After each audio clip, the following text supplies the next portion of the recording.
बिस्मिल्लाहिर्रहमानिर्रहीम। अस्सलाम वालेकुम गाइस, कैसे हैं आप सब? होपफुली आप सब ठीक होंगे। मैं भी ठीक हूँ अल्हम्दुलिल्लाह। और आज था 26वां रमज़ान। मेरा कुरान पाक ख़त्म हुआ था तो मैंने सोचा कि चलें थोड़ी सी तैयारियां कर लेते हैं, अफ्तारी बांट देते हैं और कर लेते हैं कुछ थोड़े से काम हैं जो कुरान पाक ख़त्म करने के बाद लाज़मी मेरी सास समय की ये रूटीन थी। उसके बाद अब मैं ये करती हूँ, पहली बार ही कर रही हूँ क्योंकि लास्ट ईयर मेरा कुरान पाक ख़त्म नहीं हुआ था और नहीं हो सका था क्योंकि जायशा मुझे बिल्कुल नहीं करने देती थी, तिलावत वगैरह तंग करती थी। तो फिर थोड़े से पारे रह गए थे जो मैंने इस साल कंप्लीट किए हैं। तो अभी यहाँ पे जो है मेरा कुरान पाक कंप्लीट हो गया था अल्हम्दुलिल्लाह। अल्हम्दुलिल्लाह एक ही हुआ है, तो आगे भी बाकी इंशाल्लाह कोशिश है कि मैं रूटीन में डेली रूटीन में पढ़ूंगी इंशाल्लाह। तो यहाँ पे वकास ले आए थे गोश्त वगैरह, मटन और चिकन वगैरह ले आए थे। तो मैं आपको टिप दे रही थी, गोश्त तो यूजुअली साफ़ करके ही रखते हैं हम लोग, लेकिन जो है ना अगर आपके पास जिप लॉक बैग नहीं है ना तो बहुत अच्छी टिप है, ये छोटे शॉपर आती है ना, ये आप किसी भी शॉप से ले लें। तो जितना आपको चाहिए होगा गोश्त उसमें डालें इसको, ऊपर से मोमबत्ती आपने देखी होगी, मोमबत्ती से ऊपर से मैंने इसको जला के तो रैप करके रख दिया था। तो ये जिप लॉक बैग का ही काम करेंगे। देखिए मैं यहाँ पे आपको दिखा रही हूँ। इस तरह से जितना मीट आपको चाहिए होगा, जितना भी गोश्त आपने एक पैकेट में रखना होगा आप रखेंगे उसमें आराम से। और ऊपर से आप इसको मोमबत्ती, वो देखें सामने मोमबत्ती पड़ी हुई है ना, आप ऊपर से मोमबत्ती जो है इसके ऊपर लगा देंगे तो आपका पैक हो जाएगा, सील हो जाएगा गोश्त। और फिर आप इसमें से हवा निकाल के, प्रेस करके हवा निकाल के तो आप इसको आराम से सेव कर सकते हैं। स्पेस सेविंग भी हो जाएगी, आपके पैसे भी बच जाएंगे। आपको पता है जिप लॉक बैग काफ़ी महंगे हैं, मैंने भी मंगवाए थे लेकिन बड़े बैग मंगवाए थे मैंने, वो 10 का पीस मैंने मंगवाया था जो रोल्स कबाब, शामी कबाब वगैरह के लिए। और वो तो ये देखें इस तरह से आप मोमबत्ती से इसको सील कर देंगे और आपका जिप लॉक बैग बन जाएगा। जब आपको चाहिए होगा बस ऊपर से फाड़ें। और रीयूज़ तो नहीं होंगे ये क्योंकि शॉपर हैं, तो आप फाड़ें बस, फेंक दें यूज़ करके, सस्ते से पड़ जाते हैं, बहुत ही सस्ते के पड़ जाते हैं। तो हर शॉप से इजीली मिल भी जाते हैं, तो आप इस तरह से कर सकते हैं। ये देखें मेरी टिप कैसी लगी आपको मुझे ज़रूर बताइएगा। ना जिप लॉक का पैसे ज़ाया होंगे और ना ही कोई जो है ना आपकी स्पेस भी ज़ाया होगी फ्रिज में। तो इस तरह से ऊपर नीचे करके मैंने इनको रख दिया था। अभी मैंने आगे चिकन को भी इसी तरह, चिकन के ब्रेस्ट पीसेस मैंने मंगवाए थे, उसको भी इस तरह से ही मैंने सारे के देखिए देखेंगे सारे। अब मुझे पता था कि ये सारे मटन के हैं, मटन के मैंने बनाए थे और दूसरे फिर आगे मैंने चिकन के भी बना लिए थे। मैं आप लोगों के लिए बहुत ही यूज़फुल सी टिप्स लेके आती हूँ, तो प्लीज़ आप लोग व्लॉग को देखा करें और एंड तक देखा करें। और प्लीज़ आप वीडियो को लाइक भी कर दिया करें, आजकल व्यूज़ बहुत ही कम आ रहे हैं। तो यहाँ पे देखें जी, ये ब्रेस्ट के पीसेस मैंने मंगवाए थे, इनको भी इसी तरह से मैंने कर लिया था। बीफ था, मटन था, चिकन था और बोनलेस चिकन था। ये देखें, ये चिकन विद बोन था। इसको ऐसे ऊपर नीचे फ्रिज में मैंने रख दिया था, आपस में चिपकेंगे नहीं ये पैकेट। और जब आपको ज़रूरत होगी आप निकाल लेंगे आराम से एक पैकेट। तो इसी तरह से मैंने इनको फ्रिज में भी ऑर्गेनाइज़ करके रखा था। वैसे मेरी फ्रिज में बिल्कुल भी स्पेस नहीं होता था, तो इस बार ये जो है ना करने की वजह से, ये टिप यूज़ करने की वजह से मेरे फ्रिज में बहुत ज़्यादा स्पेस भी बच गया था। ये देखिए ये नॉर्मल से शॉपर हैं, बिल्कुल नॉर्मल से शॉपर हैं, लेकिन वो जो हैंडल वाले होते हैं वो नहीं थे, सिंपल शॉपर थे। तो ये मैं आपको दिखा रही थी, आपको हर शॉप से मिल जाएंगे और अब इतने ईजी होंगे। ये देखें जिप लॉक बैग हर किसी के घर में नहीं होते, ना कोई हर कोई जो है अफोर्ड कर सकते, काफ़ी एक्सपेंसिव होते हैं। सो गाइस बीफ वगैरह, गोश्त वगैरह सारा समेटने के बाद, साफ़ करने के बाद यहाँ पे ले लिया था मैंने बीफ। 2-3 पैकेट निकाले थे और उसको भिगो के सुबह ही रख दिया था मैंने। और यहाँ पे खड़े मसाले, कुछ गरम मसाले लिए हैं और लहसुन अदरक का पेस्ट आपने देखा आधी प्याली मैंने इसमें ऐड की है। दड़ा मिर्चें, हल्दी, नमक और खड़े मसाले सारे मैंने इसमें ऐड करके, और इसका ढक्कन दे के ना ऐसे ही, क्योंकि प्रेशर कुकर की रबड़ ख़राब थी, तो फिर ऐसे ही मैंने सुबह जल्दी इसको रख दिया था, ऊपर चढ़ा दिया था चूल्हे पे। तो ये गल गया था, बहुत अच्छे से गल गया था। तो इसमें सारे स्पाइसेस डाल के इसके ऊपर मैंने ढक्कन दे के रख दिया था और कुछ ही देर में इसको बॉयल आने के बाद मीडियम टू स्लो फ्लेम पे मैंने इसको रख दिया था और ये आराम से गल गया था। और इधर साथ ही फिर चना चाट की तैयारी करी थी। लोबिया और चना चाट की जो है ना रेसिपी इधर शेयर कर रही हूँ। खट्टी मीठी सी बहुत ही मज़े की, साथ ही मैंने इमली भिगो दी थी, साथ ही चने भिगो दिए थे। और इमली वाली खट्टी चाट लोबिया की और चनों की बहुत मज़े की बनती है। इसमें ब्लैक चने भी ऐड होते हैं, लेकिन वो मेरे पास नहीं थे तो फिर मैंने नहीं किया, आप कर सकते हैं। खैर एनीवेज़ यहाँ पे ये चीज़ें भिगो के रख दी थी मैंने और उधर साथ-साथ सारी रेसिपीज़ आपके साथ शेयर कर रही हूँ, तो प्लीज़ आप लोग व्लॉग को एंड तक ज़रूर देखिएगा। ये इस डब्बे में पड़े हुए थे, जो बच गए तो फिर ये बाहर पड़े हैं। खीर भी बनानी है, वो फिर भी उसकी भी तैयारी करती हूँ। सो गाइस यहाँ पे देखें मैंने ले लिया है, ये देखें चूंटी कहाँ से आ गई। यहाँ पे देखें मैंने ले लिए हैं चावल, 2 बाउल लिए थे, दोनों को ग्राइंड किया था तो ज़्यादा हो गए थे। और फिर मैंने 1 बाउल यूज़ किया था, ग्राइंड हुआ हुआ 1 बाउल मैंने यूज़ किया था। ठीक है ना, 2 लिए थे, ग्राइंड किए हैं, बच गए थे, फिर 1 बाउल ही काफ़ी हो गया था। सो यहाँ पे इसको ले लिया, अब इसको ग्राइंड कर लेंगे। ग्राइंडर तो मेरे पास नहीं है, मैं जग में डाल के इसको ग्राइंड कर लेती होती हूँ। तो वो फिर हो जाता है, गुज़ारा चल जाता है, फ़िलहाल तो चल ही रहा है ऐसे ही। आपको पता है फिर मैं जैसी हूँ वैसी ही हूँ, मैं शो ऑफ़ नहीं करती, जो चीज़ें मेरे पास होती हैं, मैं वही आपको दिखाती हूँ। मैं वीडियो के लिए स्पेशल कुछ भी नहीं करती और ना ही मुझे ज़रूरत है कि मैं कुछ करूँ, मैं जो हूँ वही आपको दिखा रही होती हूँ। अल्हम्दुलिल्लाह मैं शो ऑफ़ तो बिल्कुल भी नहीं करती। आपको इतना तो पता चल ही गया होगा कि इतने टाइम से आप लोग मेरे साथ जुड़े हुए हैं। तो यहाँ पे ये देखें मैंने इनको ग्राइंड कर लिया था। अब इनको ग्राइंड करने के बाद मैंने अच्छी तरह से इनको भिगो दिया था। पूरा फुल पानी डाल के भिगो दिया था और भिगोने के बाद फिर मैंने इनको वॉश किया था। आपने पहले वॉश नहीं करना, अच्छी तरह से भिगो देना है आपने। अब वॉश कैसे करना है वो भी आगे बताती हूँ। यहाँ पे मैं इसमें पानी डाल के इसको भिगो रही थी। इसको मैंने रख दिया एक साइड पे और यहाँ पे साथ ही आंटी को मैंने बोला था आप मुझे पालक कट कर लें। पालक, आलू और प्याज़ वाले पकौड़े बनाती हूँ मैं, बहुत ही क्रिस्पी, बहुत मज़े के बनते हैं। तो ये पालक आंटी ने कट कर दी थी। इसको अच्छी तरह से फिर मुझे ज़ायका ने धो दिया था और इधर चने भी बॉयल होने के लिए साथ रख दिए थे, चावल भिगो के रख दिए थे। साथ-साथ मैं काम कर रही थी और साथ-साथ आपके साथ शेयर कर रही थी। तो यहाँ पे फिर खीर के लिए मैंने पिस्ते और बादाम यहाँ पे मैं कट कर रही थी। ये देखें मैंने खुद हाथ से कट किए हैं, अच्छे कट हो गए थे। तो पहले मैं ना मोटा-मोटा कूट लेती थी सोटे के साथ, लेकिन वो अच्छे से नहीं होते थे। शेप उनकी इतनी अजीब-सी हो जाती। तो ये मैंने छुरी तेज़ थी तो मैंने सोचा कि चलो आज ट्राई मारते हैं, कट करके देखते हैं तो कैसे कट होते हैं ना, लेकिन अच्छे कट हो गए थे। ये देखें इनमें से अंदर से बादाम का वो आलमंड का मिल्क भी निकल रहा था। छुरी के साथ आपने लगा हुआ देखा होगा। तो बहुत अच्छे से ये कट हो गए थे। फिर मैंने इनको कट करके रख लिया था इधर इसको आलमंड्स को भी। ड्राई फ्रूट्स में आपके पास जितने भी ड्राई फ्रूट्स हैं आप डाल सकते हैं, नट्स जितने भी आप जितना गुड़ डालेंगे उतना मीठा होगा, लेकिन ये है कि मेरे पास सिर्फ आलमंड्स और काजू ही थे, तो मैंने फिर यही 2 चीज़ें ली थी। तो वीडियो को आप एंड तक देखेंगे तो ही आपको समझ आएगी कि मैंने क्या-क्या बनाया, क्योंकि मैं साथ-साथ रेसिपी शेयर कर रही हूँ, बिल्कुल एक ही चीज़ एक साथ नहीं बनाई थी मैंने। साथ-साथ जो-जो चीज़ मुझे मैं बनाती गई हूँ फिर शेयर करती गई हूँ। अच्छा यहाँ पे मैंने आपने देखा पैन में पानी क्यों डाला था? पानी इसलिए डाला था ताकि खीर आपकी नीचे ना लगे, क्योंकि पैन जो है वो पुराना-सा है, नॉन स्टिक का नहीं है, तो पैन पुराना है तो उसमें घी साथ ना लगे। यहाँ पे बीफ को भी देख रही थी, साथ-साथ चेक कर रही थी। अब साथ ही मैंने तवा रखा हुआ था ड्राई रोस्ट करने के लिए, नट्स जो कट किए थे उनको, और यहाँ पे जो है पानी को बुलबुले आ गए थे, तो पानी में मैंने 2 पैकेट लिए थे 1 केजी वाले और पर मिल्क के, और इधर ये देखें नट्स को मैंने ड्राई रोस्ट कर लिया था यहाँ पे तवे पे। और ड्राई रोस्ट करने से ये होता है कि इसमें फ्लेवर एक अच्छा-सा फ्लेवर आ जाता है। बहुत मज़े के हो जाते हैं, क्रंची भी हो जाते हैं और फ्लेवर भी अच्छा आता है। तो ये देखें ड्राई रोस्ट हो गए हमारे, नट्स हमारे ड्राई रोस्ट हो गए थे। इनको डायरेक्ट ही मैंने इस प्लेट में डाला, जो रह गया था नीचे, थोड़ा बहुत इनका पाउडर वगैरह वो मैंने मिल्क वाले उसमें डाल दिया था, पतीले में डाल दिया था। तो अब इधर मिल्क भी डाल दिए, ड्राई रोस्ट हो गए, नट भी हमारे नट्स भी। तो इधर अब आगे क्या करना है आपने, वो मैं आपको दिखाती हूँ, बताती हूँ। अब इसको ना आपने ये नट्स डाल देने जो हमने ड्राई रोस्ट किए थे इस मिल्क में, चीनी शुगर डाल देनी है। उसके अलावा जब इसको बॉयल आएगा ना, तो आपने इसमें डालने हैं वो वाले चावल जो हमने भिगो के रखे हैं, और चावलों को अच्छी तरह से, अब इसको 3-4 बार आपने पानी इनका निकालना है, 4 से 5 बार मैंने इनको अच्छी तरह से मिक्स करके धोया था, वॉश किया था, और ये वाला जो स्ट्रेनर होता है ना, इसमें मैंने इसको स्ट्रेन कर लिया था। तो बहुत अच्छे से ये देखिए यहाँ पे मैं इतनी मुश्किल से बना रही थी, थोड़ा-सा वीडियो शूट की थी क्योंकि मैं एक हाथ से बना रही थी वीडियो और एक हाथ से काम कर रही थी। तो ये देखें अच्छी तरह से मैंने इनको वॉश करके स्ट्रेन कर लिया था, स्ट्रेनर के साथ, ये जो बड़ा स्ट्रेनर आता है इसके साथ। तो फिर आपका पाउडर जो है ना वो गिरता नहीं है ना नीचे स्ट्रेनर में, तो आप ईज़ी से इसको वॉश कर लेंगे। तो यहाँ पे ये वॉश हो गया था और फिर इसको मैंने ऐड कर दिया था मिल्क में, और यकीन करें खीर इतने मज़े की, बिल्कुल आप जो शादियों में खीर खाते हैं ना, उस तरह मज़े की बनी थी, इतनी मज़े की बनी थी। तो ये देखें फिर यहाँ पे ये मैं इसमें डाल दूँगी मिल्क में। मिल्क को जो है बॉयल आ गया था, मैंने फ्लेम स्लो कर दिया था और ये मैं अभी इसके अंदर ऐड कर रही थी।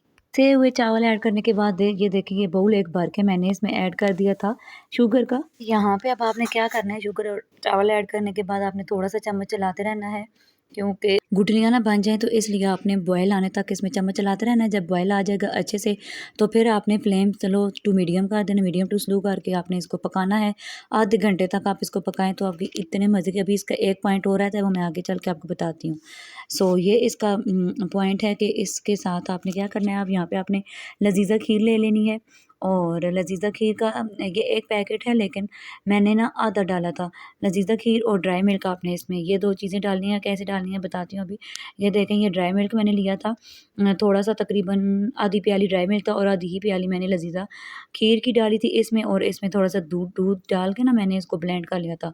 अच्छी तरह से इसको ब्लेंड कर लिया था दूध डाल के, और फिर जो इसको ना उसमें हमारी खीर में ऐड कर दिया था। जो बन रही थी पक रही थी उसमें ऐड कर दिया था। इससे फ्लेवर एक तो बहुत मज़े का आता है, जैसे आप वो बाज़ार से खीर खाते हैं ना या शादियों में खाते हैं उस तरह का फ्लेवर आता है, बहुत मज़े का बनती है खीर और थिक भी थोड़ी सी हो जाती है। तो ये इसका ये एक पॉइंट था जो मैंने जो है ना फर्स्ट टाइम मैंने भी बनाई है, लेकिन अल्हम्दुलिल्लाह बहुत अच्छी बनी थी, तो इसलिए साथ साथ आप लोगों के साथ भी शेयर कर रही थी। आप लोग भी ज़रूर ट्राई कीजिएगा, बहुत मज़े की बनती है। सो गाइस ये देखिए खीर डन हो गई है अल्हम्दुलिल्लाह माशाल्लाह, कितनी थिक और कितनी प्यारी। अब ये ठंडी होगी तो थोड़ी सी और थिक होगी। तो ये देखिए ये डन हो गई है। आप इसको ठंडा होने के लिए निकाल दिए, रख दिए। इधर जो है चने भी बॉयल हो रहे हैं, कुकर अभी बोला नहीं है, सीटीज़ की बोली नहीं है। इधर ये देखिए गोश्त भी गल चुका है। अब इसकी तैयारी करते हैं पुलाव की। तो इधर मैंने आलू प्याज निकाल के ले आई हूँ। अब इनको आलू प्याज को कट कर रही हूँ पकौड़ों के लिए भी और आलू भी पकौड़ों के लिए। तो अभी ये पकौड़ों की तैयारी और पुलाव की तैयारी कर रही हूँ यहाँ पे। तो गाइस यहाँ पे साइका आ गई थी, तो फिर वो कहती हैं कि पुलाव मैं बनाती हूँ। तो वो ये देखें गोश्त साफ़ कर रही थी, बोटियाँ निकाल रही थी, अलग कर रही थी, पानी से साफ़ कर रही थी, क्योंकि वो सारे जो मैंने खड़े मसाले डाले थे ना वो फिर आ जाते हैं तो पुलाव में बड़े अजीब से लगते हैं। तो इसलिए वो ये बोटियाँ निकाल कर अलग कर रही थी इसमें पुलाव के लिए। इधर साथ ही प्याज भी रख दिया था फ्राई होने के लिए, और प्याज देखे थोड़ा ज़्यादा लिया था, चावल भी थोड़े ज़्यादा था, 2.5 केजी थे चावल हमारे। गोश्त भी साफ़ हो गया था, ये मसाले और ये देखे खीर भी माशाल्लाह से रेडी हो गई थी, ठंडा होने के लिए रख दी थी। और मसालों में क्या लिया था, बिरयानी मसाला लिया था और रेगुलर जो मसाले होते हैं वही लिया था, क्योंकि मैंने पहले सारे मसाले पानी में डाल दिए थे। और यहाँ पे प्याज ब्राउन होने के बाद टमाटर लहसुन अदरक का पेस्ट साथ ही डाल दिया था। टमाटर कट करके ऐसे बड़े बड़े कट करके डाले थे, बहुत अच्छा फ्लेवर आता है। वैसे ग्राइंड करके डालती हूँ तो वो उसका इतना मज़े का फ्लेवर नहीं आता चावलों में पुलाव में जितना इस तरह आता है। तो यहाँ पे आलू जो रह गए थे मुझे याद नहीं था कि बॉयल करने थे, तो फिर मैंने ऐसे ही ना कट करके फिर बॉयल होने के लिए रख दिए थे आलूओं को। और यहाँ पे ये जो प्याज़ आप देख रहे हैं ये मैंने पकोड़ों के लिए रख लिया था, और ये आलू भी पकोड़ों के लिए जो बच गए थे वो रखे हैं, ये आलू पकोड़ों के लिए। साथ ही मैं सारी चीज़ों की तैयारी कर रही थी, एक साथ एक चीज़ एक ही बार में कुछ भी नहीं बनाया था, बस साथ-साथ ही। जैसे एक चीज़ फ्री होती दूसरी बना लेती, तो इस तरह से मैं काम किया था। और ये देखिए कि इमली का पानी जो इमली भिगो के रखी हुई थी उसकी गुठलियाँ मैं निकाल रही थी इसमें से। अच्छा मेरे हाथ साफ़-सुथरे हैं, मैंने धो के वॉश कर लिए थे, ड्राई कर लिए थे, और साफ़-सुथरे हाथों से मैं कर रही हूँ। बहुत से लोगों को ये होता है ना कि हाथों से कर रही हैं तो गुठलियाँ हाथों से ही निकलती हैं। यहाँ पे पकोड़ों का मसाला भी साथ-साथ रेडी हो रहा था, आलू कट हो गए थे, पालक कट कर ली थी खाला ने, और धनिया और पुदीना वगैरह छोटा-छोटा मुझे साइका ने कट कर दिया था। और यहाँ पे साथ ही हमारा पुलाव का स्टेज पे दम लगाने का रह गया था, तो ये दम लगा दिया था हमने पुलाव को। 20 मिनट दम लगाते होते हैं हम चावलों को, 20 मिनट दम लगाने के बाद फिर देखते हैं क्या होता है। और यहाँ पे फिर इमली की ये सारी मैंने साफ़ कर ली थी, इमली भी साफ़ होकर रेडी हो गई थी, अब इसको ग्राइंड करना था। कि पीछे कैमरे के पीछे क्या-क्या हो रहा होता है, बदतमीज़। सो गाइस यहाँ पे साइका ने जो है मसाला रेडी कर लिया था। इसमें पकोड़ों के मसाले में मैंने डाला था ज़ीरा, नमक, हल्दी, दड़ा मिर्चें, चाट मसाला भी डालते होते हैं, थोड़ी-सी अजवाइन डालते होते हैं। तो ये सारी चीज़ें डाल के तो फिर कर ली थी। इसको मिक्स कर रही थी साइका, और इसमें बेसन कम डलता है ताकि क्रिस्पी हो। जितना बेसन कम डालेंगे ना तो वो फिर उतना क्रिस्पी होगा आपका ये प्याज़ वाले पकोड़े उतने ज़्यादा क्रिस्पी होते हैं। बेसन मेरा ख़त्म हुआ था तो फिर मैंने अभी थोड़ी देर पहले वकार से मंगवाया था, तो शापा से ही निकाल रही थी बाजी, क्योंकि फिर मैंने इसको रीफ़िल नहीं किया था।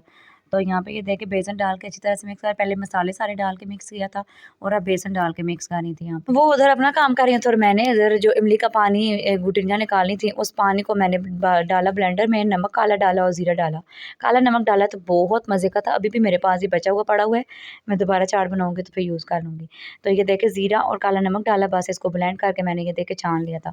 इतनी प्यारी खट्टी-खट्टी खुशबू आ रही थी, मुँह में पानी आ रहा था और अभी वॉइस ओवर करते हुए पानी आ रहा है। अच्छा पहले मैंने सोचा था कि इसको मैं पका लूँगी ना, तो फिर टाइम नहीं था, तो फिर मैंने ऐसे ही इसको ब्लेंड कर लिया था, और ब्लेंड करने के बाद भी अच्छा ख़ासा थिक हो गया था। मतलब अच्छा ख़ासा पानी थिक था, पतला नहीं था। ये देखिए इतना प्यारा थिक इसकी कंसिस्टेंसी चेक करें, इतनी थिक सी थी ना। सो गाइस इतनी दम का टाइम हो गया था, दम खोल गया था, और इतनी प्यारी-प्यारी खुशबुएँ आ रही थी ना कि मैं क्या बताऊँ आपको। और ये थी पुलाव की लुक। वो आई है माशाल्लाह। चाय का बर्तन वो बड़ा ले लेते तो अच्छा था। मिक्स तो हो जाए। बने निखड़े निखड़े मिक्स नहीं से जोड़ने नहीं आना, जैसे हम पा के देने फिर ठीक है। हाँ फिर बड़ी तरह हमें के ना फिर सबसे सही मिक्स भी होगा ठीक है ना, हम छोड़ देंगे। सही है। ये जी हमारा पुलाव रेडी हो गया है, इधर पकौड़ों का मसाला रेडी है, खीर सुबह रखा ही थी। हम बनाएंगे अभी पकौड़े, और वो चाट भी किचन है आपको दिखाती हूँ। आलू हो गए थे, आलू मैंने ऐसे बॉयल किया, पानी ड्रेन करके इनको। हाँ ये थोड़ा सा डाल दो और इधर से एक पैकेट निकाल के देती हूँ ठहरो। और ये देखें आलू भी बॉयल हो गए। चाट इसमें अभी ये जाएगा, अभी मसाले जाएंगे और ये इमली का पानी और प्याज आलू, अभी ये चीज़ें जाएंगी, लेकिन पहले वो कर लें ऑयल उधर डाल लें, पकौड़ों का ऑयल ख़त्म हुआ हुआ है और फिर ये चीज़ें भी रेडी हो जाएंगी। फ्रूट काटो ना है का फ्रूट, आलू थोड़े मोटे रखें क्योंकि फिर वो ना मिक्स करते वक्त टूट जाते हैं, इसलिए आलू थोड़े मोटे रखें। अब इसमें ये डालते हैं इसका पानी, इमली का पानी। ओए मेरे मुंह पानी इमली के पानी को देख के मेरे मुंह में पानी आ रहा है। अच्छा अब इसमें मैं डालती हूँ गरम मसाला पाउडर। ये गरम मसाला इसमें जाएगा क्योंकि चाट ज़्यादा तो थोड़ा ज़्यादा ही डाल रही हूँ, या हाफ कर लें, हाफ टी स्पून इसमें जाएगा गरम मसाला खुशबू के लिए। और अब इसमें जाएगा चाट मसाला और नमक। मुझे मुझे उधर से नमक पकड़ा दें अबीरा, मुझे उधर से सहका, मुझे उधर से नमक पकड़ा दें। और ये चाट मसाला फिर बाद में चेक करवाती हूँ किसी बच्चे को, अगर कम हुआ तो और डालेंगे चाट मसाला। वो अभी प्याज कट करके डाल। वाह ये क्या बनाया है सहका ने, ये देखें कितने मज़े के लग रहे हैं, इसलिए अब को। अच्छा ये हाँ लच्छा चिकन टिक्का की ये रेसिपी बनाऊंगी मैं, अगर सही बनी तो फिर आप लोगों के साथ आप शेयर करूँगी। कुकिंग से मैं ज़्यादा दूर भागती हूँ इसलिए। अच्छा प्याज ले अभी अभी कट करते हैं और नमक जाएगा 1 टेबल स्पून भर के नमक, ये देखें। अब इसको करेंगे मिक्स अच्छी तरह से और फिर इसको डिश आउट करते हैं, बाहर रख के आते हैं। जी प्याज धो दिया, अब इसमें ऐड कर देते हैं, मिक्स कर देते हैं, डिश आउट करते हैं। ये नहीं जी, और अबीरा बनाएगी चटनी लंगरी सोटे पे। लंगरी सोटा बोलते हैं हम, तो आप पता नहीं क्या बोलते हैं, लंगरी सोटा ही बोलते हैं वैसे सब। ये देखें लुक एट दिस, और मेरे मुंह में जो पानी आ रहा है अल्लाह माफ करे। हाँ वो मम्मा लाती हैं फिर।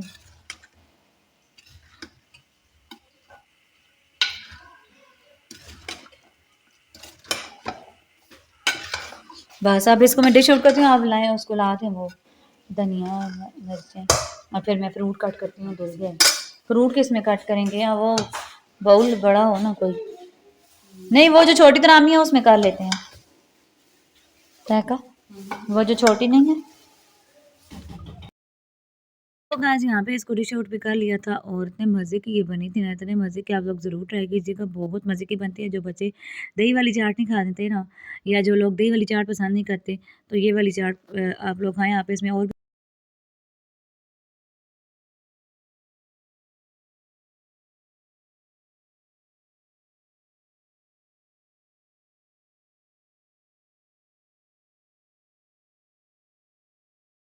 अब तक क्या क्या बनाया है मम्मा मोहल्ले के साथ? खीर को इसमें डिश आउट करते हैं। हाँ रैप था था ना, ये चुड़ैलें कोई चीज़ छोड़ें तो इसको भी डिश आउट कर लूँ, ना। खीर को भी। हाँ जी इसके में क्यों डाल रही हो? तो इसमें डालते हैं ना, बदतमीज। ये इधर से फिर निकाल, इसको फ्रिज में रखती हूँ ना फिर निकाल के, और बाकी जो है वो दुआ करके फिर दे के आती हूँ।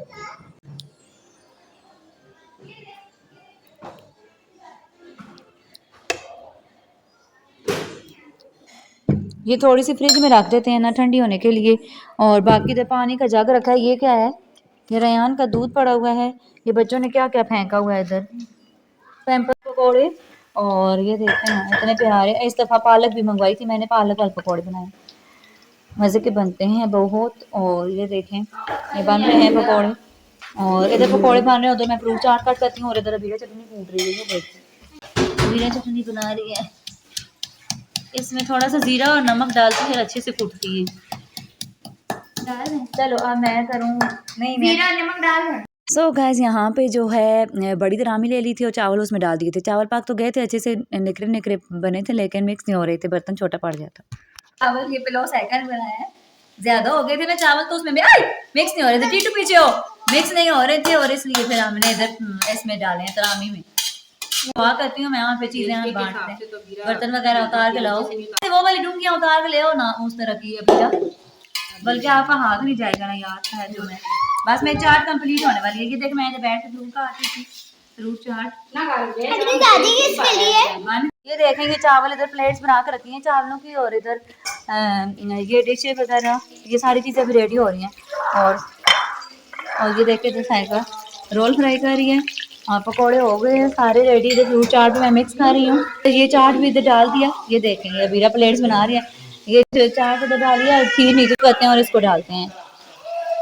फ्रूट चाट के लिए एक इधर से बाउल ले लेते हैं ना, वो बड़ा चाटस। तो गैस यहाँ पे अल्हम्दुलिल्लाह सब कुछ रेडी हो गया था और अब तैयारी हो रही थी लेके जाने की, मतलब कि सबके घरों में देने की, महल्ले में सबको दी थी और मस्जिद में दे के भेजी थी अफ्तारी। तो अल्लाह का लाख लाख शुक्र है कि बहुत अच्छा सब कुछ बन गया था और टाइमली बन गया था। थोड़ी सी देर हो गई थी हमें अपनी अफ्तारी में, लेकिन कोई नहीं। ये है कि सबकी तरफ बहुत अच्छे से टाइम पे हो गया था। मेरा दिल था कि मैं 2 चीज़ें और भी साथ बनाती, लेकिन टाइम बहुत कम था और फिर आपको पता है छोटी जन्नत है तो बहुत तंग करती है। मेरा दिल था कि मैं मैकरोनी भी साथ बनाती। बस तो मैं और अबीरा फिर सबके घर में दे आए थे और इधर-इधर सबकी प्लेट्स वगैरह बना के रख दी थी। डाइनिंग टेबल पे सब बैठे हुए थे माशाल्लाह अल्हम्दुलिल्लाह। और ये बच्चे भी बैठे हुए थे वकास, और टाइम हो गया था इफ्तारी का। तो बस इतना मज़ा आया था, इतना अच्छा लगा था, इतना मज़ा, इतना हम दोनों इतना एंजॉय करते हैं, ज़ायका और मैं साथ होते हैं तो खूब बातें-शातें करते हैं, सब गप-शप लगाते हैं, तो बहुत मज़ा आया था। गाइस आप लोग दुआ कीजिएगा कि अल्लाह ताला ये जो मेरी छोटी सी कोशिश इसको कबूल फरमाए। और यही था आज का व्लॉग। आई होप आपको अच्छा लगा होगा। व्लॉग अच्छा लगे तो लाइक और शेयर कर दें। आप सबका बहुत शुक्रिया इतने प्यारे-प्यारे कमेंट्स करने का और इतना प्यार दिखाने का। इसी तरह से मुझे प्लीज़ सपोर्ट करते रहें और मेरे चैनल को लाइक, शेयर और सब्सक्राइब ज़रूर कीजिएगा। फिर मिलती हूँ चलो नेक्स्ट व्लॉग में। मुझे दें इजाज़त, तब तक के लिए अल्लाह हाफ़िज़।